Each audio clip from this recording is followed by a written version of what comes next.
안녕하세요. 뼈아대 고영선 작가입니다. 여러분 반갑습니다.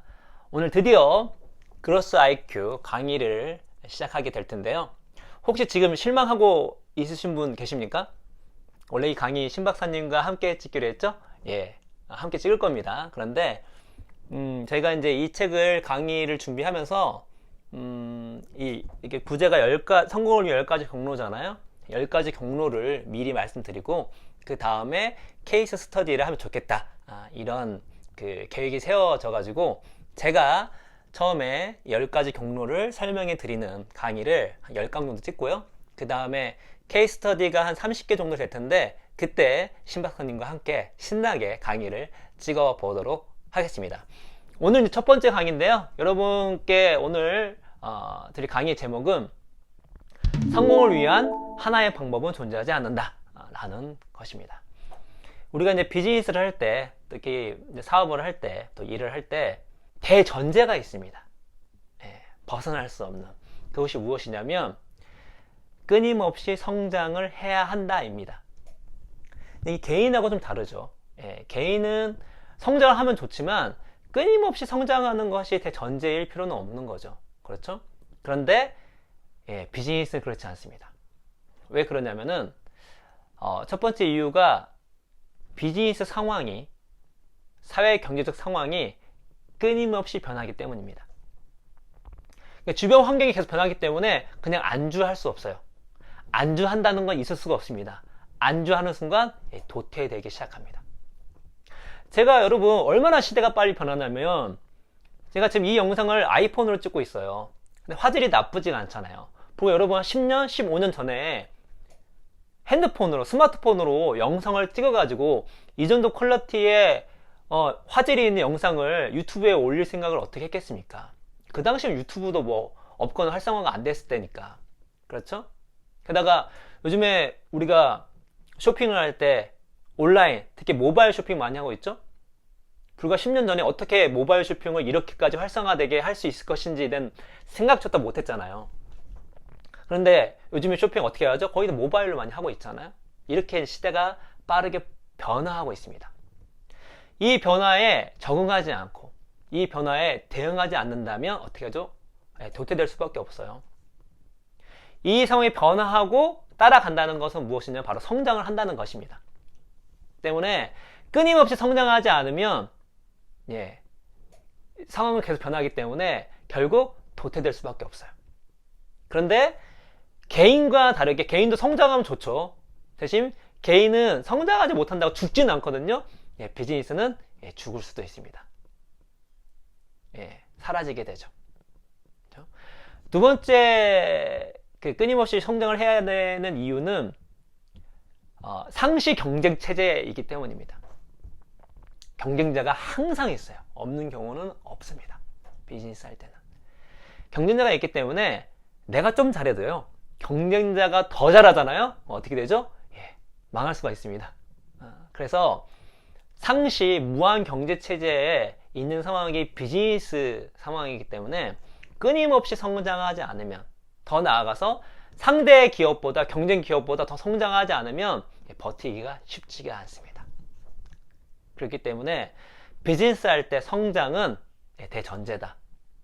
결코 벗어날 수 없다. 성장하지 않고 살아남을 수는 없다. 살아남는 단 하나의 방법이 있다면 그거는 바로 성장이다. 끊임없이 성장을 해야 된다 라는 것이죠. 그런데 우리가 성장을 할 때, 우리가 예를 들어 성장을 위해서 어떤 전략을 쓰거나, 아니면 지금 되게 상황이 안 좋아요. 비즈니스 상황이, 사업 상황이, 일 상황이 안 좋아. 이걸 극복을 할 때, 이 극복을 하기 위해 여러 가지 전략을 구상하고 의사 결정을 내리잖아요. 그럴 때 많은 경우가 한 가지 전략으로, 하나의 어떤 묘수로 이 상황을 풀려고 하는 경향이 있습니다. 이 책의 티파니 보버가 뭐라고 얘기를 하냐면요, 되게 중요한 얘기입니다. 이게, 나는 기업이 같은 실수를 되풀이하거나 성장을 가속화할 수 있는 황금 같은 기회를 놓치는 환경을 여러 해 동안 지켜보면서 상당히 많은 기업이 성과를 향상 혹은 유지하기 위해 경쟁사의 위협에 대응하기 위해 성장 저하에서 벗어나기 위해 존재하지 않는 단 하나의 옳은 길을 찾고 있다는 사실을 깨달았다. 하지만 현실은 그렇지 않다. 성장에 관해 한 가지는 확실하다. 단 하나의 방법은 존재하지 않는다. 이 저자인 티파니 보바가 어떤 분이냐면 지금 세일즈포스에서 일을 하고 있고 지난 20년 동안 스타트업부터 포춘지 선정 500대 기업을 아우르는 여러 기업의 거대 수익 창출 부문을 이끌었다. 게다가 10년 동안 연구도 하셨습니다. 그러니까 연구와 실전을 고루 갖추신 분이에요. 얼마나 많은 기업들을 봤고 그 기업들을 자신의 연구로 바라봤겠습니까? 봤더니 무엇이냐면 성장을 하기 위해서, 위기를 탈출하기 위해서 의사결정권자들이 하나의 전략에 매달리는 것을 보게 된 거예요. 저는 그거를 정말 절감합니다. 이 얘기를 너무나 공감합니다. 왜냐면 제 첫 번째 사업이 망했을 때가 똑같은 상황이었어요. 제가 경제 커뮤니티 포털을 했을 때 처음에는 1단계는 성장을 잘했습니다. 성장이 지체가 됐어요. 이 지체된 걸 뚫고 나가야 됐습니다. 그럴 때 저희가 되게 회의도 많이 하고 논의도 많이 했지만 나온 결론이 무엇이냐면 결국 커뮤니티 포털이니까 컨텐츠가 좋으면 우린 성장할 수밖에 없다라고 결론을 내렸어요. 그래서 컨텐츠를 잘 만드는데 올인을 합니다. 그러다 망했죠. 진짜 너무나 황당한 게 지금 생각해보면 그 당시에 그 SNS 특히 페이스북이 막 태동해서 커질 상황이었어요. 만약에 저희 팀이 심지어 제가 어떤 주변 환경의 변화가 어떻게 되고 있으면 기술 트렌드가 어떻게 되고 있으며 그것들이 어떻게 다른 기업들이 접목되고 있는 것만 연구만 했었어도 커뮤니티 포털이 그 당시에 망하지 않았을 겁니다. 왜냐면 저희가 SNS만 연결만 됐으면 저 폭발할 수가 있었거든요. 좋은 컨텐츠가 많았으니까. 그런데 그러지를 못했죠. 그래서 망했습니다. 자신있게 결정하라. 의사결정에 되게 명저죠? 그 책 보시면 비슷한 얘기를 합니다. 많은 사람들이 의사결정을 내릴 때 많은 선택안이 있음에도 불구하고 그리고 선택안이 많을수록 의사결정 실패의 확률이 떨어짐에도 불구하고 어떻게 의사결정을 내린다? 가부결정이나 양자택일을 한다. 어떤 하나의 상황을 할 것인지 말 것인지를 결정하거나 A, B 중에 고른다는 거죠. 결국 하나를 할 것인가 말 것인가의 의사결정이 다 투입된다는 것입니다. 그런데 그렇게 하면 어떻게 된다는 거죠? 성장을 할 수 없다는 거죠. 성공을 할 수가 없다는 거죠. 자기가 지금까지 경험해보고 또 이론을 살펴봤을 때 비즈니스에서 성공을 하기 위해서는, 성장을 하기 위해서는 단 하나의 방법은 존재하지 않는다 하는 것이죠. 그래서 우리가 첫 번째 알아야 될 것은 무엇이냐면 우리가 일을 잘 해내기 위해서 하나의 방법은 존재하지 않는다. 성공하기 위해서는 하나의 방법은 존재하지 않는다. 이건 개인하고 매우 다른 부분이에요. 저희 그 뼈아대 전 채널 보시면 제가 이런 얘기 많이 말씀드립니다. 한 놈만 패라. 우선순위를 정해서 한 놈만 패라. 그렇죠? 실제로 개인이 성장하기 위해서는 하나를 정복하는 것이 매우 중요합니다. 기업은 그렇지 않습니다. 주변 경쟁자가 기다려주지 않아요. 변수가 훨씬 더 많습니다. 때문에 하나의 방법은 존재하지 않는다 하는 것이죠. 그러면 어떻게 전략을 해야 되는가? 어떤 전략을 써야 되는가? 이 전략을 쓸 때에 우리가 내부 요인을 생각하는 경우가 있고 외부 요인을 생각하는 경우가 있습니다. 그러니까 저 1초월장의 1장이 무엇이냐면 운장이에요. 운이라고 하는 것은 우리가 통제 불가능한 영역을 얘기하는 것입니다. 그래서 저희가 1초월장을 썼을 때에는 첫 번째가 무엇이냐면 내부 요인보다 외부 요인을 정확하게 판단해야지만 네가 성공할 수 있다. 이 일을 잘 해낼 수 있다라고 얘기를 한 것입니다. 그런데 이 책은 그렇게 얘기를 하지 않습니다. 그래, 운이 있어. 그런데 지금 우리한테 중요한 건 내부 요인입니다. 우리 지금 운 따질 때가 아니다. 통제 불가능한 걸 따질 때가 아니라는 거죠. 왜 그러냐면 이런 얘기를 합니다. 대부분의 중역은 기업을 성장 저하에 빠뜨리는 요인으로 내부 요인을 꼽는다. 베인 앤 컴퍼니가 실시한 연구에 따르면 조사 대상 중역의 85%, 50억 달러 이상 매출을 거두는 기업의 94%가 자사 성장을 가로막는 요인을 외부가 아닌 내부 장애물이라고 말했다. 안타까운 일이다. 결국 기업이 통제하는 요인은 경쟁사의 움직인 시장 이동, 심지어 검은 백조도 아닌 내부 요인이다 라고 하는 거죠. 안타까운 사실입니다. 왜냐면 우리가 성공을 하기 위해, 성장을 하기 위해서 필요한 거는 운과 실력의 조합인데요. 운은 제쳐놓고 나서 운에 대한 전략을 짜기 전에 실력이 안 된다는 것이죠. 일단 내부 요인 실력이 안 돼서 성장하지 못하는 경우가 태반이라고 하는 것입니다. 그렇죠? 그래서 우리가 외부 요인 생각하지 말고 우리가 지금 통제하고 쓸 수 있는 전략이라도 제대로 해내자. 우리 실력이라도 제대로 펼쳐보자. 키워보자. 라는 이야기를 하고 있습니다. 그러면 어떻게 해야 되는가? 티파니 버버가 기존에 클래식하게 유지되었던 이론들과 자신의 경험과 연구와 또 현재 상황을 종합해 봤을 때 10가지의 경로가 있다. 이 경로에 벗어나는 것은 거의 없다 라고 얘기를 합니다. 그래서 10가지에 대해서 간단하게 설명을 해드리는데요. 이 서문에 10가지 설명하니까 제가 간단하게 한번 설명을 해드리도록 하겠습니다. 첫 번째는 고객 경험입니다. 책에서는 추가 구매와 지지를 부추긴다 라고 얘기했는데, 이게 1번이잖아요. 1번에 나온 이유가 있습니다. 10가지 경로 중에 1번 고객 경험은요, 선택사항이 아닙니다. 필수사항입니다. 나머지 9개는 상황별로 선택사항이에요. 1번 고객 경험은 너가 일을 한다면, 비즈니스를 한다면 무조건 챙겨야 된다는 것이죠. 가장 중요합니다. 그래서 떡볶이집으로 얘기하면 어떻죠? 손님이 들어와서 떡볶이를 먹고 음식을 먹고 나갈 때까지 그 고객의 경험을 최고로 만들어야 한다는 것이죠.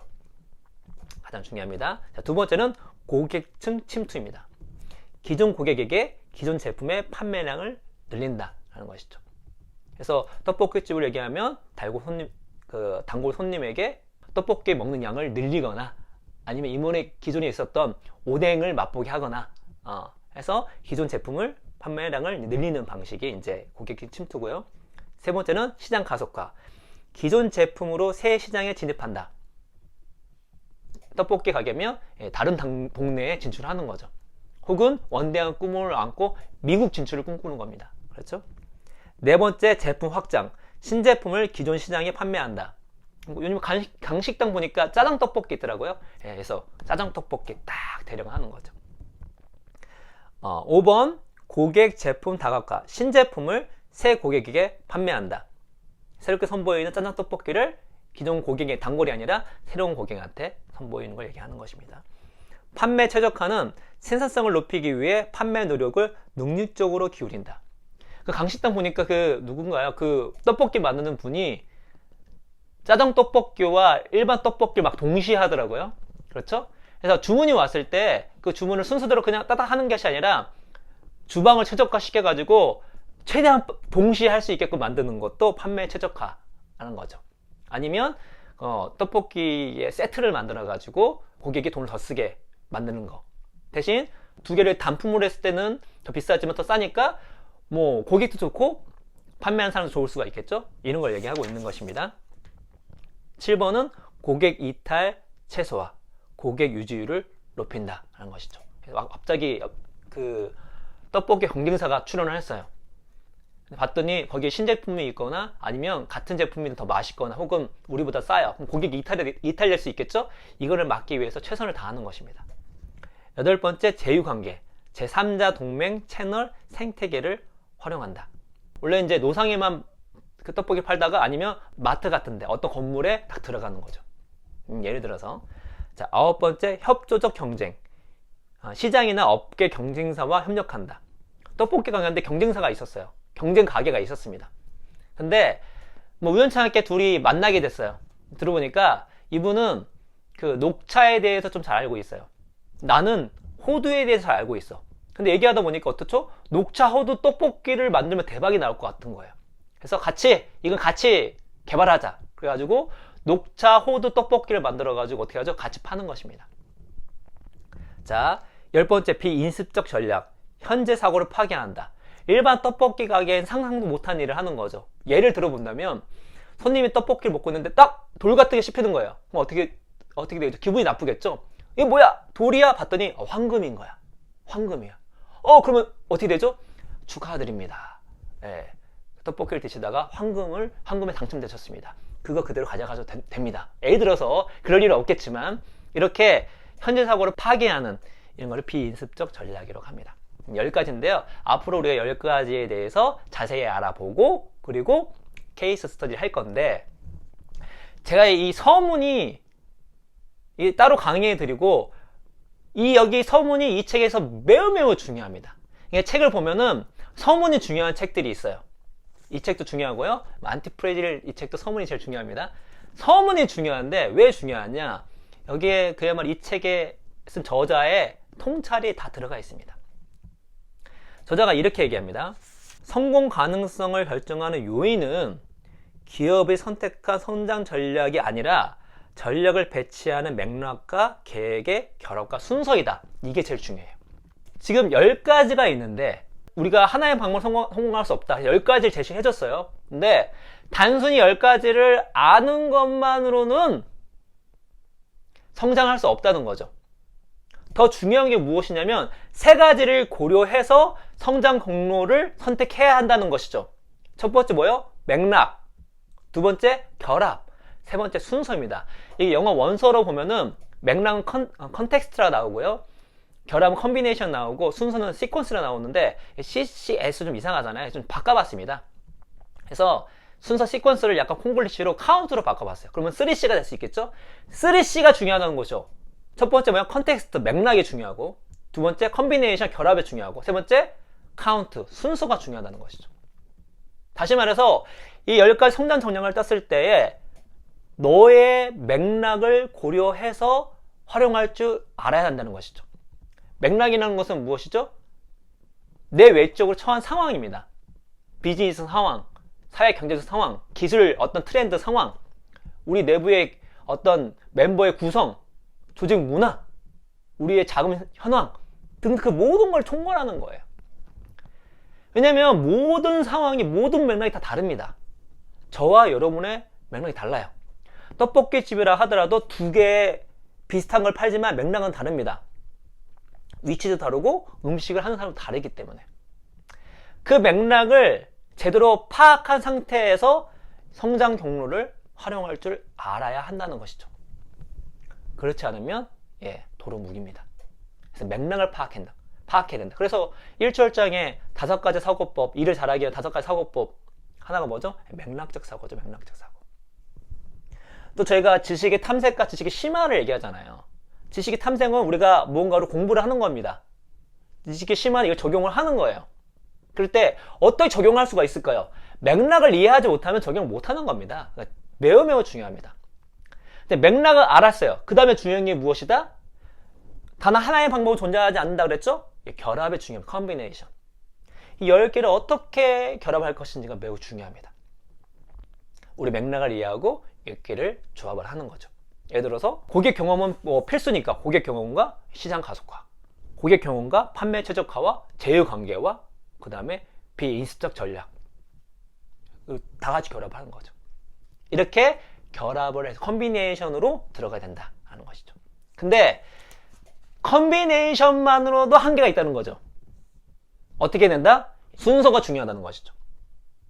그래서 이 전략들을 어떤 순서로 배치하냐에 따라서 퍼포먼스가 달라진다는 것입니다. 그 얘기를 하고 있는 게 무엇이죠? 저희가 마케팅 책, 최고의 마케팅 책 컨텐츠 트랩, 컨텐츠 미리에서 얘기하고 있는 거 아닙니까? 컨텐츠 트랩에 빠지지 마라. 컨텐츠보다 더 중요한 게 무엇이다? 커넥션이다. 커넥션을 먼저 생각해라. 그러니까 뭐죠? 이걸 얘기하면 전략을 짤 때 컨텐츠보다 커넥션에 대해서 먼저 생각하고 전략을 짜라 이거죠. 그거부터 먼저 시행하라 이거죠. 신박사님이 신박사TV에서 1억 이상을 벌기 위해서는 뭐죠? 아이템이 중요한 게 아니라 마케팅이 중요하다. 그래서 마케팅을 할 걸 내가 팔 수 있는 경로를 만들어 놓고 그 다음에 아이템을 거기에 맞춰 선정하라. 이게 뭐죠? 순서가 중요하다는 것이죠. 제가 스마트홈 그 샘플 그 건물을 간 적이 있습니다. 대기업이 하는 건데요. 그래서 거기 전문가분한테 설명을 들었어요. 스마트홈에 들어가는 많은 기술적인 그 제품들이 있잖아요. 아이템이 있잖아요. 막 들어보니까 놀라워요. 궁금해서 물어봤습니다. 여기 이 아이템들 누가 만든 겁니까? 중소기업이 만들었대요. 그럼 이 중소기업들 지금 돈 많이 벌었겠네요? 예, 대부분 망했습니다. 좋은 아이템, 스마트홈에 샘플에 들어갈 정도로 최고의 기술을 보여주는 아이템인데 이 아이템을 만들었는데 망했어요. 왜요? 못 판 거죠. 못 판 겁니다. 제품 잘 만들었는데 어떤 이유를 통해서인지 못 판 거예요. 이만큼 비즈니스가 힘듭니다. 그렇죠? 그래서 우리가 10가지 경로를 아는 것도 중요하지만 뭐가 중요하다? 3C 컨텍스트, 맥락이 중요하고요. 그 다음에 컨비네이션, 어떻게 결합할 것인가가 중요하고요. 세 번째, 카운트, 어떤 순서로 배치하는가가 중요합니다. 이걸 이해하는 게 중요해요. 근데 모든 맥락이 다르기 때문에 어떻죠? 이 책에서는 30개의 케이스 스터디, 사례들을 알려주는 겁니다. 그래서 다양한 사례들을 얘기하고 각자마다 어떠한 맥락 속에서 어떻게 이걸 결합시키고 순서를 했는지를 보여줌으로써 이걸 학습을 통해서 어떻죠? 최대한 나의 맥락을 이해하고 이 10가지 경로를 잘 믹스시키고 잘 순서를 잘 정할 수 있도록 right count, right sequence를 할 수 있도록 도와주는 거죠. 그래서 맥락, 결합, 순서가 중요하다는 거 정리해보죠. 우리가 비즈니스에서 대전제가 무엇이냐? 끊임없는 성장을 해야 한다. 그런데 우리가 성장하거나 성장을 정체됐을 때 이걸 극복할 때 많은 사람들이 한 가지 방법으로 이거를 타개하려는 움직임이 보인다. 아니면 우리가 갖고 있는 모든 자원과 모든 어떤 것들을 한 가지에 몰빵하는 경향이 보인다. 그러면 망할 확률이 높다. 망할 확률이 높다. 그래서 티파니 본부가 10가지를 제시해주고 있습니다. 10가지를 잘 이해해라. 근데 10가지를 아는 거에서만 끝나면 안 된다. 3가지를 기억해라. 맥락과 결합과 순서. 너가 지금 어떠한 맥락 속에 있는지를 이해해야지만 이 10가지 경로를 잘 쓸 수가 있다. 또 이 10가지 경로를 자기에 맞게끔 잘 쓸 수가 있겠죠? 더 나아가서 결합이 중요하다. 하나로는 해결할 수가 없다. 2개, 3개, 4개를 결합시켜라. 거기에 무엇이 중요한 것이 순서다. 이걸 어떤 순서에 맞게 배치하는가에 따라 달라진다. 이거를 이해하는 상태에서 나머지 10개에 대해 깊게 알아보고 이거를 이해하는 상태에서 케이스 스터디를 바라보자. 그렇게 된다면 나의 맥락에 맞춰서 이 10가지 종류를 잘 결합하고 순서를 만들 수 있다 라는 얘기를 서문에서 하고 있습니다. 그래서 여러분께서 이 서문의 내용들을 잘 갈무리하셔서 이후에 책을 읽고 강의를 들으신다면 정말 여러분이 하시는 일과 비즈니스에 도움이 크게 될 수 있겠다 라는 말씀을 드리면서 오늘 첫 번째 강의를 마치고요. 다음에는 고객 경험, 커스터머 익스피리언스에 대해서 이야기를 해보도록 하겠습니다. 여러분 감사합니다.